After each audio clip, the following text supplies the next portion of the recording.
आज हम बात करेंगे उच्च माध्यमिक परीक्षा 2026 model paper subject business studies 12th class multiple choice questions मिलेंगे।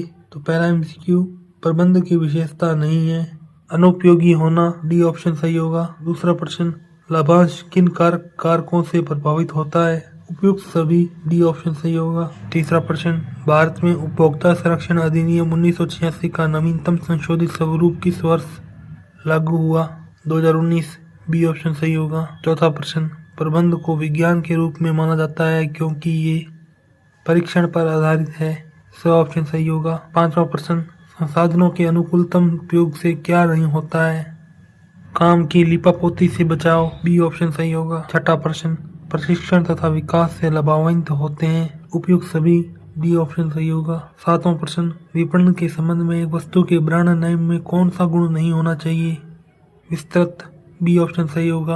आठवां प्रश्न, व्यवसाय में कर्मचारियों के वित्तीय प्रोत्साहन से संबंधित नहीं है, संगठनिक वातावरण, डी ऑप्शन सही होगा। नौवां प्रश्न, उत्पाद पर एक अच्छी लेबलिंग प्रदर्शित करती है, उपयुक्त सभी, डी ऑप्शन सही होगा। 10वां प्रश्न, संगठनिक योजनाओं की व्याख्या करने का कार्य किसके द्वारा किया जाता है, मध्य स्तरीय प्रबंध, बी ऑप्शन सही होगा। 11वां प्रश्न, एक व्यवसाय में विकेंद्रीकृत प्रणाली का निर्माण कैसे किया जाएगा, उपयुक्त सभी के द्वारा, डी ऑप्शन सही होगा। 12वां प्रश्न, भर्ती के बाह्य स्रोत में आप निम्न में से किस माध्यम का उपयोग नहीं कर सकते, पदोन्नति, ए ऑप्शन सही होगा। 13वां प्रश्न, एक संगठन में वित्तीय संबंधी निर्णय किस कार्य हेतु लिए जाएंगे, अल्पकालीन एवं दीर्घकालीन दोनों स्रोतों से धन प्राप्ति हेतु, सी ऑप्शन सही होगा।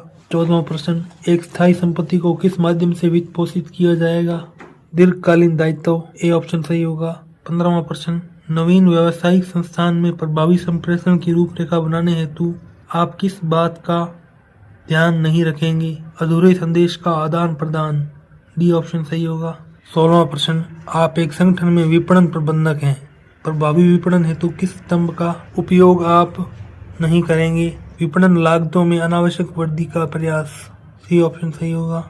17वां प्रश्न, विज्ञापन का उपयोग नहीं किया जाता है, बिक्री को कम करने हेतु, डी ऑप्शन सही होगा।